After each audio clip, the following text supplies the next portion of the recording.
Certainly does feel as if I've got unfinished business at the Vuelta a España. I mean, having finished second 3 times now, um, it would just be incredible to win the Vuelta. I mean, it's a race I love doing every year.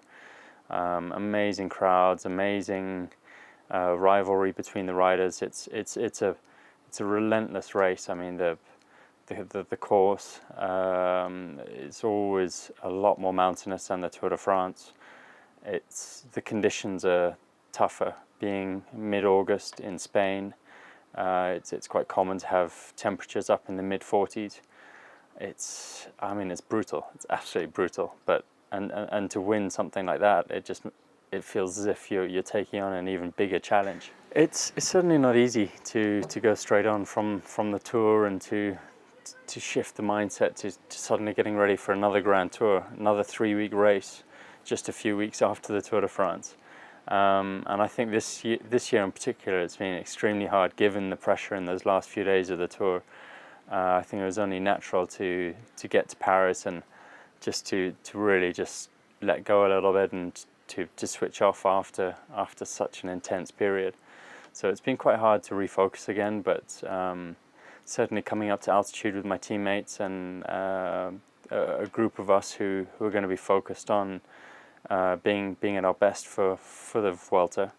It's certainly been a lot easier by having guys who are in the same position as me, and I've got a good feeling about this year's Vuelta. I think we've got a lot more purpose, and it feels like we're on a much more of a mission this year, focusing on the Vuelta a España. It certainly is a huge motivation for me, given that no one in the modern era has done the Tour Vuelta double. I mean, it was back in 1995, I think, the last time it was done, and especially since the Vuelta has moved to being after the Tour, it's never been done before. So in a way, that's an even bigger challenge for me than just targeting the Tour de France. So motivation couldn't be higher at this point. I think this year's Vuelta has certainly got a good balance between time trialing, mountaintop finishes. I mean, with 9 mountaintop finishes, it's a very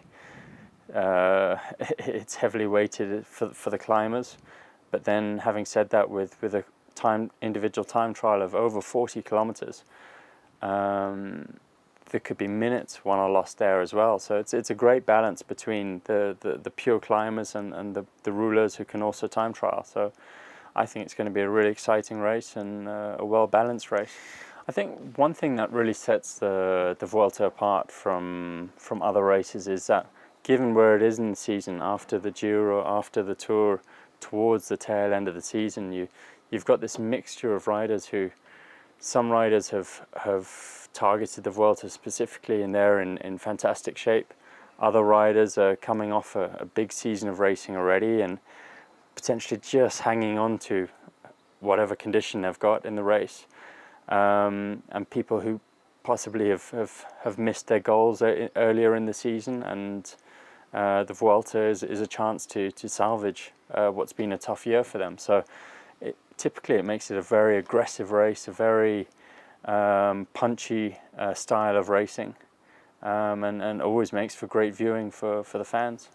I think my main rivals at this year's Vuelta will come from the likes of Romain Bardet from the Tour de France this year, Fabio Aru, who is also in great shape at the Tour de France, guys who haven't done the Tour necessarily and will have focused more on being ready for this year's Vuelta a España, guys like Vincenzo Nibali, Bob Jungels, Adam Yates from Orica, also riding with his brother Simon, and as a team, I think they pose quite a threat. Also with Esteban Chavez on the team, so big threat from Orica Green Edge. I think it's, as with every other race, I think we all start on zero, and everyone has to be given the respect of being a potential race winner. And only once we get into the race and someone actually loses time, then you can start to discount them slightly from being an overall contender. But right up until that point, you've got to treat everyone as a threat, as a rival. I don't think we've got to the Vuelta a España with a lineup as strong as we've got this year. I think our team this year is a lot more focused on the Vuelta a España itself, of being ready for the Tour of Spain, and I'm certainly going into the race with a lot more confidence in the team around me than I have previously. Yeah, looking back at this year's Tour, it just feels as if it was the most closely fought battle I've had in the Tour de France.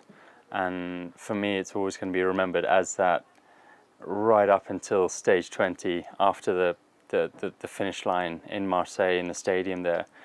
The pressure couldn't have been higher, and the tension between those rivals, between the front runners, I think it could have gone either way. And it was only when I crossed that finish line in the stadium in Marseille that it really sort of sunk home that, okay, I've won the Tour de France again for a fourth time, and just got to get it to Paris now. But right up until that point, it's just such a close race.